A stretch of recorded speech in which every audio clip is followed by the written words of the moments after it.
하나님께서는 항상 당신의 사역자들을 세우셔서 그 역사들을 이렇게 만들어 가셨습니다. 하나님 입장에서 잘 한번 생각해 보십시오, 성도 여러분들. 얼마나 고르고 고르셔서 그 사명자들을 세우셨고 또 그 시대에 꼭 맞는 그 역할들을 맡기셨겠습니까? 오늘 본문에 예레미야가 마치 그러한 과정 가운데 있습니다. 하나님께서 정말 예레미야를 세우시는데 아마 성경을 이렇게 통틀어서 사명자를 이렇게 구체적으로 이렇게 하나님께서 세우시면서 어떤 그 메시지를 주시는 것들은 잘 찾아보기가 어려울 것 같습니다. 그래서 예레미야를 하나님께서 이렇게 사명자로 세우실 때에 나타나는 독특한 원리들을 오늘 좀 차분하게 좀 살펴보려 하고요. 예레미야처럼 우리 상주 서문교회도 사명자로 하나님께 세움 받아서 귀하게 이 시대의 사명을 감당하셨으면 하는 바람으로 또 말씀을 이렇게 준비를 했습니다. 그래서 하나하나 내용들을 좀 살펴보도록 하겠습니다. 먼저 우리가 살펴봐야 할 것은 예레미야가 어느 시기에 좀 사역을 했던가인데, 우리가 일반적으로 예레미야가 그 이스라엘의 멸망 마지막 때, 그리고 특별히 5 왕들이 사역했던 시대에 예레미야가 사역했다라고 보고 있습니다. 이것은 무슨 의미냐 하면은 당대의 가장 불신앙적 시대, 그러니까 멸망을 앞두고 있었던 시대였기 때문에 어떻겠습니까? 이스라엘 백성들에 있어서 그 신앙적 상황들이 가장 불신앙적이었고 또 하나님 보시기에 악을 행했던 시대에 예레미야가 사역을 했다라는 것입니다.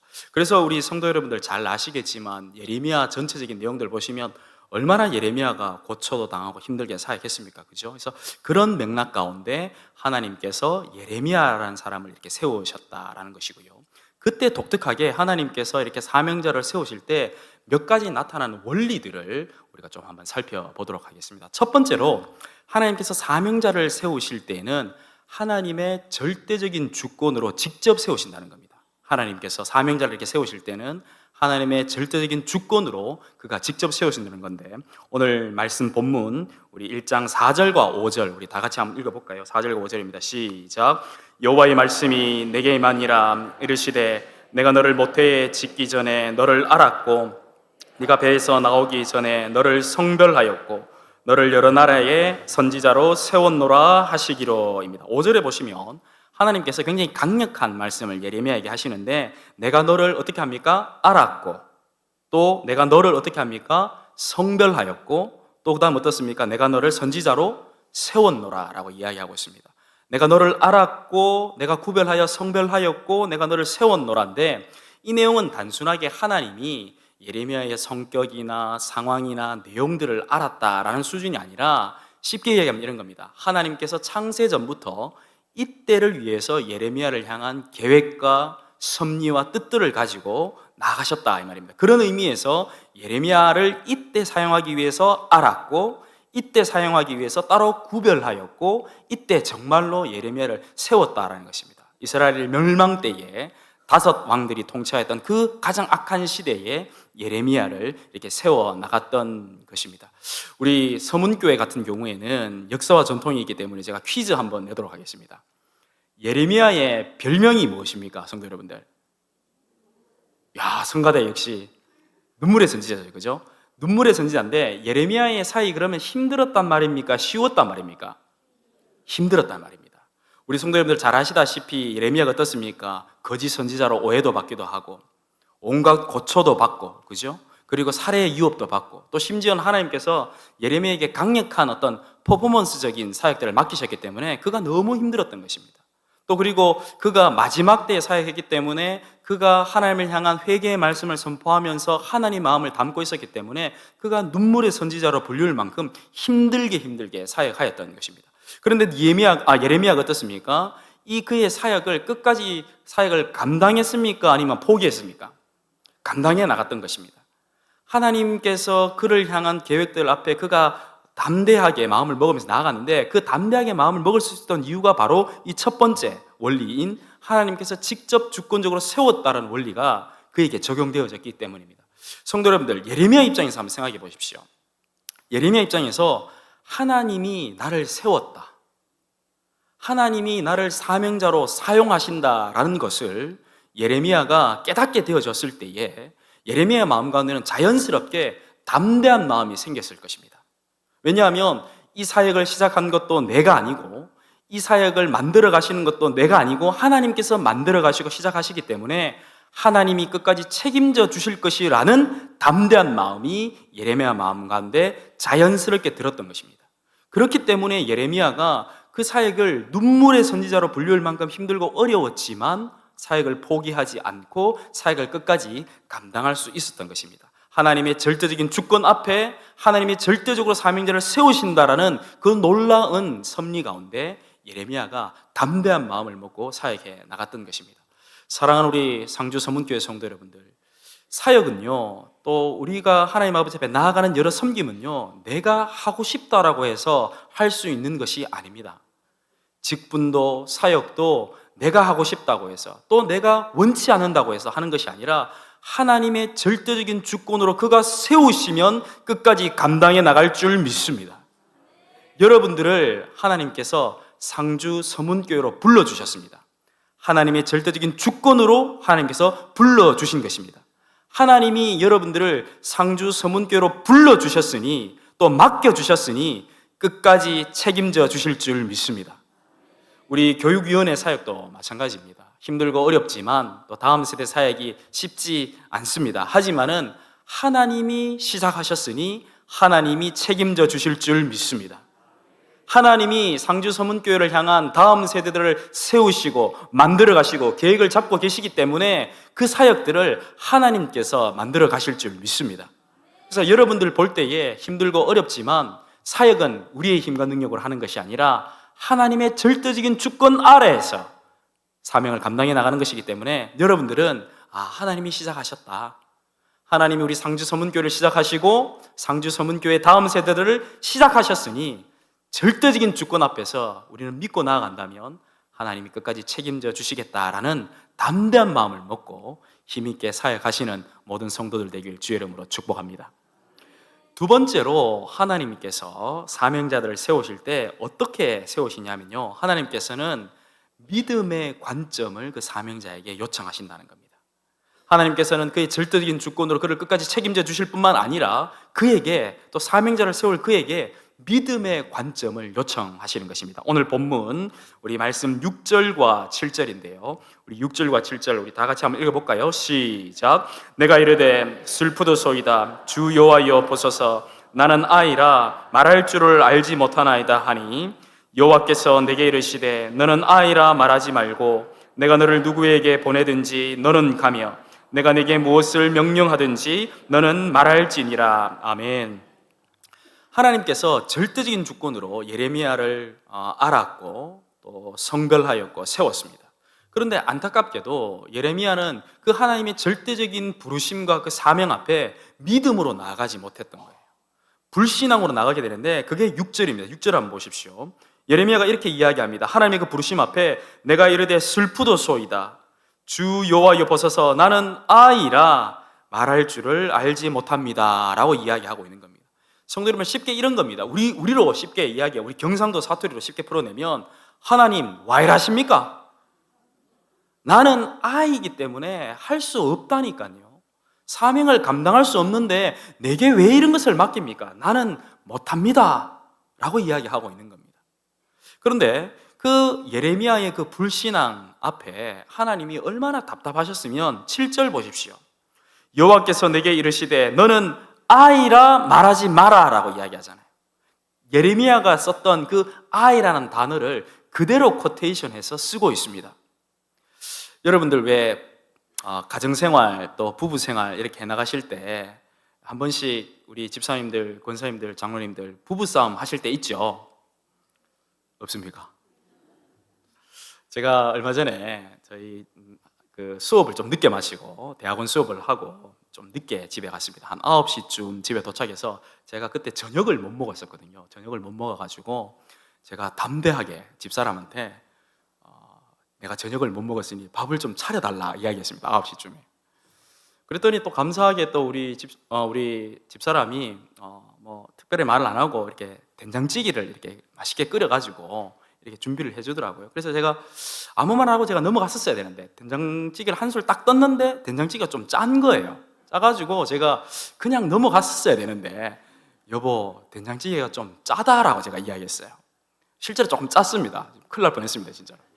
그래가지고 이게 너무 짰는데, 그래서 이거 좀 된장찌개 좀 짜다라고 넘어갔어요. 그래서 그냥 어쨌든 밥을 맛있게 먹고 했고, 그 며칠 좀 지나가지고 제가 집에서 한 번씩 이렇게 요리도 합니다. 이렇게 마침 그 냉장고에 볶음밥 할 수 있는 재료가 좀 있어가지고 제가 우리 집사람하고 또 우리 아이 둘 준비를 해가지고 볶음밥을 이렇게 맛있게 해가지고, 제 딴에는 맛있게 해가지고 그 백종원 레시피를 따라서 좀 맛있게 했습니다. 근데 집사람이 딱 앉아서 첫 술을 딱 떠서 하는 말이 뭐냐면은, 여보 좀 짜다라고 하는 거예요. 이야, 제가 그거를 듣고, 야, 집사람이 그거를 딱 마음에 두고 있었구나. 그것을 짜다라는 표현을 통해서 나를 콕 찍어내고 있구나. 그런 지금 느낌을 제가 딱 받았거든요. 근데 오늘 6절과 7절에 하나님이 좀 그런 상황이 있습니다. 예레미야가 불신앙으로 나는 아이라 말할 줄을 알지 못합니다, 나는 아이라 사명을 감당할 수 없습니다 라고 하니까, 하나님이 그 예레미야의 마음이 얼마나 그 답답하고 안타까웠으면 예레미야가 썼던 그 단어 그대로 그것을 코테이션해서 너는 아이라 말하지 마라 라고 하면서 예레미야를 탁 찍어내는 겁니다. 그 잘못을 탁 찝는 것입니다. 그런데 성도 여러분들, 예레미야가 이런 불신앙적으로 나오는 데는 어떤 독특한 맥락이 있습니다. 본문을 꼼꼼히 살펴보면 예레미야가 쓰고 있는 이 아이라는 단어는 히브리어로 나알이라는 단어인데, 이 나알이라는 단어는 어떤 단어냐 하면 정말로 육신적인 어린 아이를 의미합니다. 근데 예레미야가 나이가 그런 나이가 아니었거든요. 근데 왜 예레미야가 나는 육신적으로 어린 아이입니다, 그래서 이게 우리 한국적 문화 안에서 좀 겸손의 표현 이런 게 아니에요. 내가 잘할 수도 있는데 내가 조금 부족한 부분들을 내가 좀 겸양을 떨면서 이렇게 하는 그런 교양적인 표현이 아니라, 진짜로 하나님 앞에 하나님 나는 육신적으로 어린 아이입니다, 나는 사명을 감당할 수 없습니다 라고 불신앙으로 지금 나오고 있는 겁니다. 예레미야가 왜 이럴까 본문을 꼼꼼히 살펴보면, 우리 본문 1장 1절 한번 봅시다. 아까 우리 이집사님께서 이것을 미리 알고 1장 1절 좀 읽어주셨는데, 우리 1장 1절 보면, 우리 1장 1절 같이 한번 읽어볼까요? 시작. 베냐민 땅 아나도스의 제사장들 중 힐기야의 아들 예레미야의 말이라 입니다. 지금 여기 보면 1장 1절에 따르면 예레미야의 출신이 어느 지역 출신입니까? 베냐민 땅 아나돗이라는 곳의 출신입니다. 아나돗. 여러분들 아까 눈물의 선지자도 맞추셨던 우리 수준 높은 서문교회이기 때문에 퀴즈 한번 더 내도록 하겠습니다. 이스라엘의 역대 왕들 중에 선왕들이 많았는데, 역대 왕들 중에 다윗을 이어서 왕이 누가 됩니까? 이야, 이렇게 어려운 문제도 솔로몬이 되죠. 솔로몬이. 자, 그런데 우리는 잘 알지 못하지만 다윗을 이어서 솔로몬이 왕이 되는 그 사이에 어떤 사건이 벌어지냐면, 아도니아라는 사람이 쿠데타를 일으켜서 자기가 왕이 되고자 했습니다. 우리 그거 한번 찾아볼까요? 열왕기상입니다. 우리 열왕기상 1장인데요. 열왕기상 1장, 제가 가지고 있는 구약성경 508페이지, 509페이지입니다. 열왕기상 1장 우리 5절에서부터 7절까지입니다. 우리 교독 한번 하도록 하겠습니다. 우리 신앙의 선배님들 다 찾으셨습니까? 자, 한번 우리 교독하도록 하겠습니다. 제가 먼저 5절 읽겠습니다. 그때에 핫깃의 아들 아도니아가 스스로 높여서 이르기를 내가 왕이 되리라 하고 자기를 위하여 병거와 기병과 호위병 50명을 준비하니,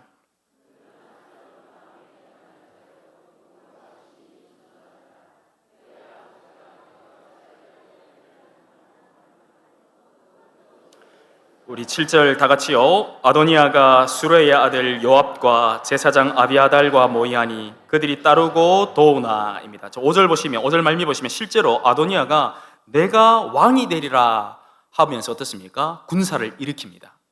군사를 일으키는데 놀랍게도 7절에 따르면 그 아도니아의 쿠데타에 수루야의 아들 요압이라는 사람과 제사장 아비아달이 어떻습니까? 따르고 돕습니다. 동의해서 그 쿠데타에 참여하게 되는 거죠. 그죠? 자, 그런데 여러분 어떻습니까? 다윗을 이어서 왕은 아도니아가 됩니까? 솔로몬이 됩니까? 솔로몬이 됩니다. 솔로몬이. 자, 그러면 여러분들이 여러분들이 솔로몬의 입장이라면 이 아도니아와 아도니아의 일당을 어떻게 하시겠습니까? 성가대 역시 인격과 교양을 담아서 제거하시죠. 그죠? 우리 담임 목사님의 인격을 담으셔서 목사님이 솔로몬이라면 어떻게 처리하시겠습니까? 인격을 담아 주십시오.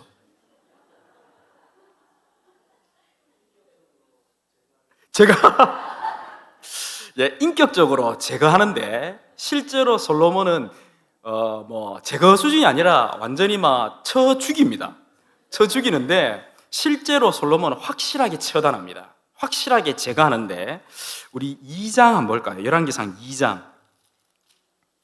열왕기상 2장을 보시면 2장 24절과 25절입니다. 열왕기상 2장 24절과 25절 우리 다 같이 한번 읽어볼까요? 시작. 그러므로 이제 나를 세워 내 아버지 다윗의 왕위에 오르게 하시고 허락하신지 말씀대로 나를 위하여 집을 세우신 여호와께서 살아계심을 두고 맹세하노니 아도니아는 오늘 죽임을 당하리라 하고 여호야다의 아들 분하야를 보내매 그가 아도니아를 쳐서 죽였더라. 해서 솔로몬은 아도니아를 쳐 죽입니다. 자, 그러면 남아있는 요압과 아비아들이 남아있는데 요압도 솔로몬은 쳐 죽입니다. 우리 2장 열왕기상 2장 34절입니다. 34절 제가 한번 읽어보겠습니다. 여호야다의 아들 분하야가 곧 올라가서 그를 쳐 죽이매 그가 광야에 있는 자기의 집에 매장되니라 하면서 요압도 쳐 죽입니다.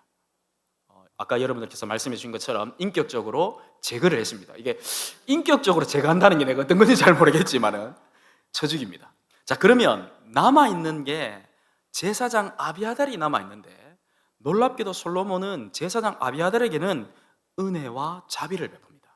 놀랍죠? 왜 은혜와 자비를 베푸냐면 이 제사장 아비아달이 그의 선친이었던 다윗과 함께 사역하였던 것을 기억했던 것입니다. 우리 열왕기상 2장 26절인데요. 그런데 놀랍게도 은혜와 자비를 베풀면서 그래도 이 아비아달에 대해서 어떻게 처리를 하냐 하면 결과가 나오는데요. 2장 26절 우리 다 같이 한번 읽어보겠습니다. 시작. 왕이 제사장 아비아달에게 이르되 네 고향 아나돗으로 가라. 너는 마땅히 죽을 자이로되 네가 내 아버지 다윗 앞에서 주 여호와의 궤를 메었고 또 내 아버지가 모든 환난을 받을 때에 너도 환난을 받았은즉 내가 오늘 너를 죽이지 아니하노라. 예, 그렇죠. 솔로몬이 아도니아는 죽이지 않고 그 다윗과 함께 사역했던 것을 기억하고 살려둡니다. 은혜와 자비를 베풉니다. 그런데 은혜와 자비를 베풀었음에도 불구하고 이 아비아달을 어디로 쫓아보냅니까?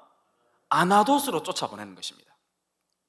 성도 여러분들, 이게 우리나라 역사가 아니기 때문에 이게 우리는 좀 입체적으로 잘 와닿지 않습니다. 그런데 이스라엘 백성들의 역사관, 이스라엘 백성들의 입장에서 한번 생각해 보십시오. 그들은 그들의 역대 왕들 중에 가장 선왕 중에 선왕은 다윗과 솔로몬이었습니다. 그리고 그들은 그들의 삶이 힘들고 어려울 때마다 우리가 다윗대로 돌아가자, 우리가 솔로몬대로 돌아가자, 그 다윗과 솔로몬의 그 내러티브를 항상 바라고 늘 그것들을 그리워하고 그런 역사적인 맥락에 있는 것입니다. 그런데 아도니아가 그 역사적인 흐름과 의미를 회방하려 했고 깨뜨리려 했던 것입니다. 다윗을 이어서 솔로몬이 되는 그 놀라운 역사적 흐름을 아도니아가 망치려 했던 것입니다. 그들에게 있어서는 불신앙이었고 불명예였고 있어서는 안 되는 일이 벌어질 일들이 벌어졌고 그런 사람들이 쫓겨났던 지역이 어디였습니까? 아나돗이었던 것입니다. 아나돗. 자, 그러면 여러분들이 무릎을 탁 치셔야 되는 거예요. 와, 예레미야 1장 1절에 따르면 예레미야는 어느 지역 출신입니까? 아나돗 출신인 것입니다. 이런 거죠. 우리로 치면 이런 겁니다. 예레미야 입장에서는 자기는 자기를 볼 때 아나돗 출신이기 때문에 우리로 치면 이런 겁니다. 하나님, 나는 성골도 아니고 진골도 아니고 나는 2% 부족한 사역자입니다. 나는 예루살렘 출신도 아닌 그 저주의 땅, 그 불신앙의 땅 아나돗 출신입니다. 내가 어찌 당신의 사명을 감당할 수 있겠습니까? 그래서 나는 아이입니다. 나는 사명을 감당할 수 없습니다라는 컴플렉스적인 불신앙이 여기에서 이렇게 나오는 것입니다.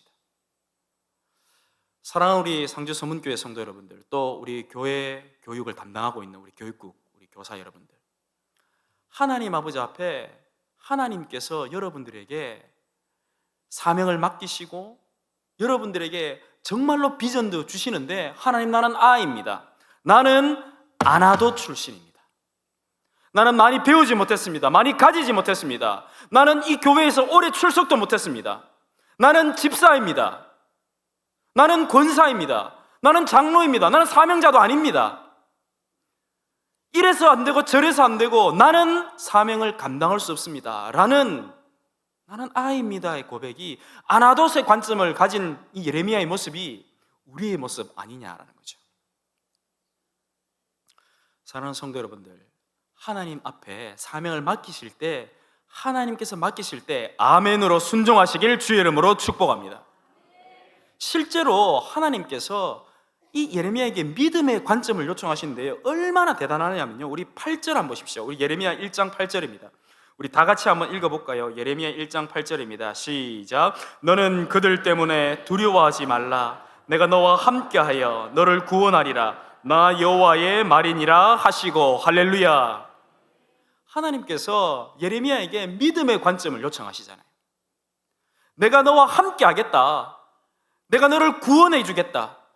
두려워하지 마라. 놀라운 믿음의 관점을 예레미야에게 요청하시는 것입니다. 예레미야는 하나님, 나는 아나돗 출신입니다. 나는 아이입니다. 나는 사명을 감당할 수 없습니다. 라는 그 고백에 하나님께서는 야, 너 아나돗 관점을 버리고 믿음의 관점을 가져라 이야기하는 거예요. 담대한 마음을 먹어라. 내가 너와 함께 하겠다. 내가 너를 구원해 주리라 라는 놀라운 믿음의 관점을 예레미야에게 허락해 주시는 것입니다. 사랑하는 우리 상주 서문교회 성도 여러분들, 역사와 전통이 여러분들에게 있지 않습니까? 신앙의 선대들의 그 기도와 그 헌신과 사명을 여러분들이 갖고 있지 않습니까? 그러나 하나님께서 지금 이 시대에 맡겨주시는 사명 앞에 예레미야처럼 아나돗의 관점을 가지지는 않았는지 자기 자신을 돌아봐야 하는 것입니다. 온 교회가 돌아봐야 하는 것입니다. 하나님께서 2025년 여러분들에게 맡겨주시는 사명이 분명히 있습니다. 그 사명 앞에 믿음의 관점을 가지시길 주의 이름으로 축복합니다. 하나님이 여러분들을 담대하게 이끌어 주실 줄 믿습니다. 하나님이 여러분들과 함께 하여 주실 줄 믿습니다. 하나님이 상주 서문교회의 구원이 되어 주실 줄 믿습니다. 그것을 붙잡고 여러분들 믿음의 관점을 가지시길 주의 이름으로 축복합니다. 그래서 우리 옆에 분들하고 한번 이렇게 이야기할 거예요. 아나돗의 관점을 버립시다. 아나돗의 관점을 버리셔야 되는 겁니다. 정말 사역은 많이 배우고 또 많이 가지고 또 신앙의 연수가 오래됐다고 해서 전통만이 있다고 해서 사역을 감당할 수 있는 것이 아니라 정말 하나님이 맡겨주시는 그 믿음의 관점을 가졌을 때 그 사역을 잘 감당해 나갈 줄 믿습니다. 그런 은혜가 우리 상주 서문교회에 충만하시길 주의 이름으로 축복합니다. 세 번째로 하나님께서 사명자를 이렇게 세우실 때에 저는 이 세 번째가 참 은혜가 됩니다. 하나님께서 어떻습니까? 그의 절대적인 주권으로 사명자를 세우시지 않습니까? 또 하나님께서 믿음의 관점을 요청하시지 않습니까? 근데 하나님께서 말씀만만 그렇게 하는 것이 아니라 하나님께서는 그 사명자에게 그 사명을 감당할 수 있는 능력 또한 허락해 주신다는 겁니다. 하나님께서 정말로 사명자를 세우실 때 그 사명자를 세우시면서 그 사명자가 감당해야 될 그 영역들을 바라보시면서 그 사명자가 그 사명을 감당할 수 있는 능력 또한 하나님께서 허락해 주신다는 겁니다. 그게 본문 우리 9절과 10절입니다. 우리 9절과 10절 우리 다 같이 한번 읽어보도록 하겠습니다. 시작. 여호와께서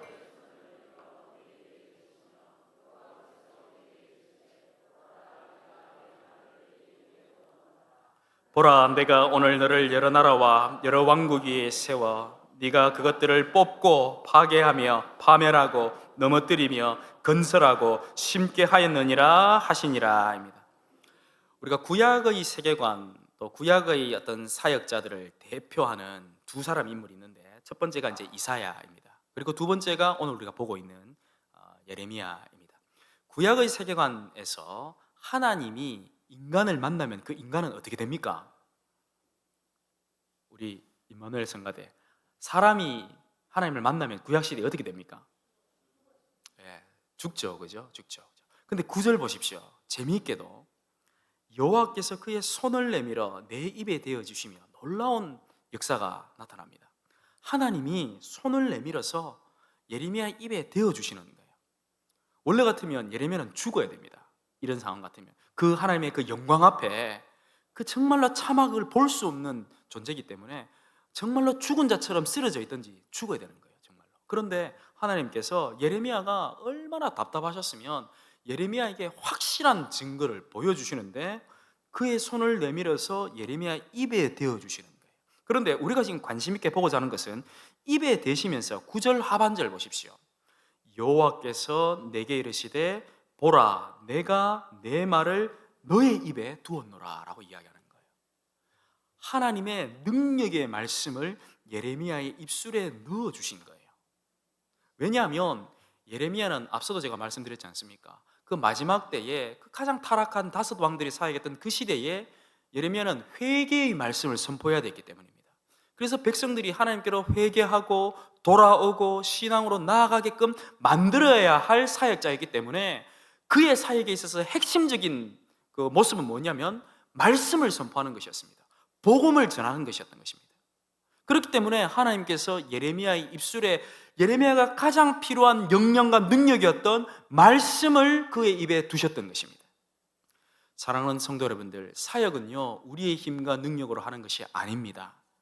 하나님께서 우리 입술에 말씀을 넣어주시고 하나님께서 우리의 사역 가운데 우리에게 꼭 필요한 능력과 힘들을 주시고 그것을 받아서 우리는 사역해야 될 줄 믿습니다. 그래서 여러분들은 기도하고 간구해야 하는 것입니다. 특별히 상주 서문교회 다음 세대를 위한 교육위원회 또 교육국 모든 교사들은요 하나님 아버지 앞에 간절히 기도하시길 바랍니다. 하나님, 내가 이 다음 세대의 사역 감당하겠습니다. 감당하려면 내 힘과 능력이 아니라 주님 주시는 능력으로 감당하길 원합니다. 내게 능력 주십시오. 필요하다면 내게 물질도 주십시오. 필요하다면 내게 시간도 주시고 환경도 열어주십시오라고 여러분 기도할 수 있습니다. 마치 예레미야가 하나님께 그 능력받아 사역했던 것처럼 하나님으로부터 능력받아 사역하시는 우리 서문교회 모든 권속들 되길 주의 이름으로 축복합니다. 얼마나 신납니까? 하나님으로부터 능력받아 우리가 사역한다. 내 힘과 내 지혜가 아니라 주님 주시는 능력으로, 하늘의 능력으로 우리가 사역해 나간다 하면 얼마나 신납니까? 그 재미로 우리가 여기 지금 앉아있는 거 아닙니까? 그 재미로 상주 서문교회 선배들은 사역해 나갔고 70년이 넘는 세월을 교회를 지켜왔지 않습니까? 하나님 주시는 능력으로 사역했기 때문에 그 능력이 여러분들에게도 그 DNA가 저는 있을 거라 확신합니다. 그래서 여러분들 정말 하늘의 능력으로, 하나님 주시는 능력으로 사역해 나가시고 또 그렇게 나가길 정말로 간절히 사모하셔서 올 여름 사역은 정말 우리의 능력, 우리의 이성, 우리의 힘이 아니라 하나님의 능력으로, 하나님의 힘으로 사역해 나가시는 우리 상주 서문교회 모든 성도들 되길 주의 이름으로 축복합니다. 자, 그런데 더 놀라운 것, 더 은혜가 되는 건 뭐냐 하면요, 그 하나님 주시는 그 능력으로 우리가 사역을 할 때 그 능력의 권세와 그 능력의 영향력이 얼마나 대단하냐면 10절입니다. 10절. 우리 10절 다시 한번 읽어볼까요? 10절입니다. 시작. 보라, 내가 오늘 너를 여러 나라와 여러 왕국 위에 세워 네가 그것들을 뽑고 파괴하며 파멸하고 넘어뜨리며 건설하고 심게 하였느니라 하시니라 입니다. 지금 예레미야가 하나님으로부터 말씀의 능력을 받았지 않습니까? 우리로 치면 하나님 주시는 능력으로 이제 우리가 능력 받았다 이 말입니다. 능력 받아서 이제 사역을 해 나가는데 그 사역이 얼마나 권세 있고 얼마나 영향력이 있는지 10절에 나옵니다. 예레미야가 지금 여러 열국들 가운데 선지자로 세움을 받았지 않습니까? 그래서 10절 보십시오. 초반절 보시면 내가 오늘 너를 여러 나라와 여러 왕국 위에 내가 세웠다. 그죠? 세웠는데 네가 내 능력으로 사역할 때 어떤 권세 있게 어떤 영향력이 나타나냐면 네가 말씀을 전할 때, 그 열국 가운데 말씀을 전할 때에 네가 그것들을 뽑고, 한번 같이 한번 따라해 볼까요? 뽑고 파괴하고 파멸하고 넘어뜨리는 권세 있는 사역을 예레미야가 담당해 나간다 이 말입니다.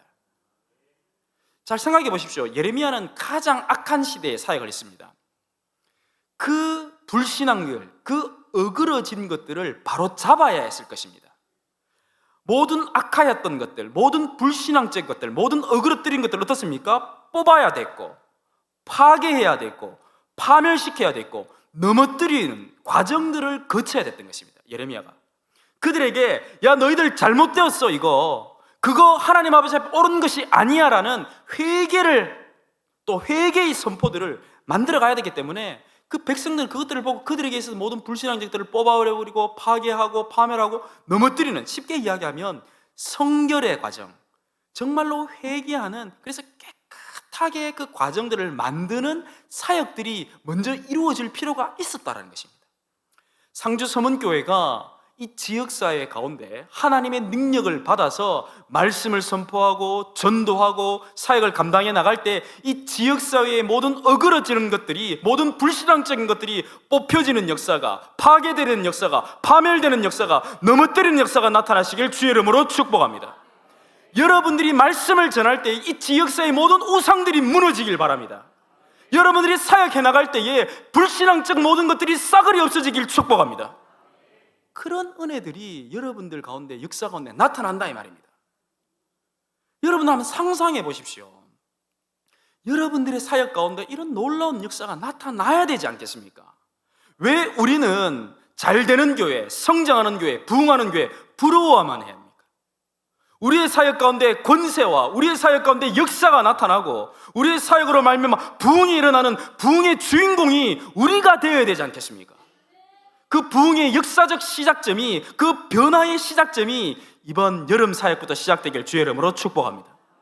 그 모든 정결의 과정들, 그 모든 어떻습니까? 그 깨끗하게 하는 과정들을 거치고 나서 예레미야 보십시오. 10절 하반절에 그 깨끗해진 그 그릇 가운데, 그 깨끗해진 그 상황 가운데 어떻습니까? 예레미야가 하나님의 나라를 어떻습니까? 10절 하반절에 건설하고 복음을 심기우는 놀라운 역사가 나타났네 말입니다. 여러분들의 사역 가운데 그 모든 불신앙적인 것들을 뽑아버리고 파괴하고 파멸하고 넘어뜨리고 난 이후에, 회개시키고 정결하게 만드는 이후에 깨끗해진 그 그릇에 그제서야 하나님의 나라가 건설된다 이 말입니다. 그제서야 복음이 제대로 심겨진다 이 말입니다. 더러운 그릇, 그 그릇에 어떻게 하나님 나라를 건설할 수 있다 이 말입니까? 우리 다음 세대 아이들도 마찬가지입니다. 그 아이들이 하나님 아버지 앞에 자신들의 죄악과 자신들의 모습들을 회개하지 않는데 어떻게 그 아이에게 하나님의 나라가 건설될 수 있겠습니까? 어떻게 그 아이에게 복음이 심겨져서 30배, 60배, 100배의 열매가 만들어질 수 있겠습니까? 여러분들의 사역을 통해서 이 권세 있는 사역들이 나타남으로 말미암아 그 깨끗해진 그 그릇을 통하여서 여러분들이 하나님의 나라를 건설하고 복음을 심기우는 우리 상주 서문교회가 되길 주의 이름으로 축복합니다. 그래서 여러분들 진짜 한번 상상해 보십시오. 와, 정말 우리가 이렇게 사역해 나간다. 우리가 배 목사님과 함께, 우리 장로님들과 함께, 당회원들과 함께, 야, 내가 10절처럼 권세 있게 사역해 나간다. 가슴 뛰지 않습니까? 아닙니까? 진짜 가슴 뛰는 내용이에요 이게. 우리의 사역이 이렇게 10절처럼 힘있게 나아간다. 좀 있지 않습니까? 좀 이렇게 적극적으로, 좀 이렇게 크게 있지 않습니까? 우리 상주 서문교회가 좀 사역하면 좋겠습니다. 정말로 우리 목사님과 당회원들이, 또 우리 예를 들면 우리 담임 목사님이 성도 여러분들, 우리가 원래 이거 한번 합시다 하면 적극적으로 좀 있지 않습니까? 우리가 권세 있으니까, 하나님 주신 능력 받았으니까 어떻습니까? 막 앞으로 손 들고 나와서 제가 한번 헌신하겠습니다, 제가 한번 발표하겠습니다. 그래서 앞으로 막 나오고, 그러니까 목사님이 왜 나오셨습니까? 하면 저 아닙니까? 하면 죄송합니다 하고 들어가면 안 됩니까? 좀 이렇게 적극적으로 좀 있지 않습니까? 앞에 눈앞에 보이는 것만 이렇게 사역하는 게 아니라 좀 우리가 권세 받아서 영향력 있게 좀 넓게 좀 힘있게 좀 사역해 나가면 참 좋겠습니다. 정말로 여러분들이 이런 어떤 담대한 믿음을 가지고, 와, 그래 내가 좀 한번 쓰임 받고 싶다, 사명자로 한번 내가 한번 일어나고 싶다, 이런 마음을 품고 나아간다면 하나님께서 예레미야처럼 우리 상주 서문교회도 사용해 주실 줄 믿습니다. 우리 교회교육국도 마찬가지입니다. 우리 교육위원회도 정말로 이렇게 좀 사역해서 올해 여름 사역 가운데 정말 주님 주시는 놀라운 은혜가 충만하시길 주의 이름으로 축복합니다. 우리 말씀을 정리합니다. 하나님께서 사명자를 세우실 때 독특한 신앙의 원리가 있었고, 그 신앙의 원리가 우리 예레미야를 세우는 과정 가운데 우리가 명확하게 확인할 수 있었습니다. 첫 번째 무엇이었습니까? 사명자를 세우실 때 하나님은 절대적인 주권으로 세우신다는 겁니다. 그 주권으로 세우셨기 때문에 어떻습니까? 끝까지 책임져 주실 줄 믿습니다. 두 번째로 하나님께서 사명자를 세우실 때 어떻습니까? 아나돗의 관점이 아니라 믿음의 관점을 요청하신다는 겁니다. 성도 여러분들, 아나돗의 관점을 버리시길 주의 이름으로 축복합니다. 아니 이것 안 된다 저것 안 된다가 아니라 정말 내 자신을 바라보는 것이 아니라 믿음의 관점을 가지고 사명을 감당해야 됩니다. 그래야 역사가 나타납니다. 그리고 세 번째 어떻습니까? 하나님이 말씀만 내가 너와 함께 하겠다, 말씀만 내가 은혜 주겠다가 아니라 정말로 그 사명을 감당할 수 있는 능력 또한 허락해 주신다는 것을 우리가 잘 보았습니다. 그 주님 주시는 능력으로, 그 하늘의 능력을 받아 권세 있게 사역하시는 우리 상주 서문교회가 되시길 주의 이름으로 축복합니다. 우리 이 시간 말씀 기억하면서 우리 한번 기도하면 참 좋겠습니다. 하나님, 정말 사명자로 우리가 일어나길 원합니다. 상주 서문교회가 역사와 전통 가운데 귀하게 나왔는데 이제 100년을 바라보면서 사명자로 일어나길 원합니다. 정말 하나님의 은혜 가운데 그 사명 감당하길 원하니 오늘 예레미야의 말씀 붙잡고 내가 나아가길 원합니다. 정말로 이 세 가지 중에 하나라도 성령께서 여러분들에게 뜨겁게 마음을 두드리시는 것이 있다면 그것 붙잡고 간절히 기도하시길 바랍니다. 또 그리고 우리 상주 서문교회의 다음 세대, 또 우리 교육위원회를 기도해 주십시오. 인구 소멸 지역이라는 것 아나도스의 관점입니다. 정말 하나님 앞에 믿음의 관점을 가지고 나아간다면 우리 다음 세대가 불일 듯 일어날 줄 믿습니다. 우리가 그것을 붙잡고 하나님, 우리 상주 서문교회의 다음 세대들을, 우리 교육위원회를 사용해 주십시오. 교사들을 사용해 주십시오. 우리 아이들 가운데 한국교회를 변화시키는 목회자들이, 한국사회를 변화시키는 인재들이 일어날 수 있도록 역사해 주십시오라고 이 시간 우리 간절히 말씀 기억하면서 주여 한번 외치고 간절히 기도하며 나가도록 하겠습니다. 기도합니다. 주님,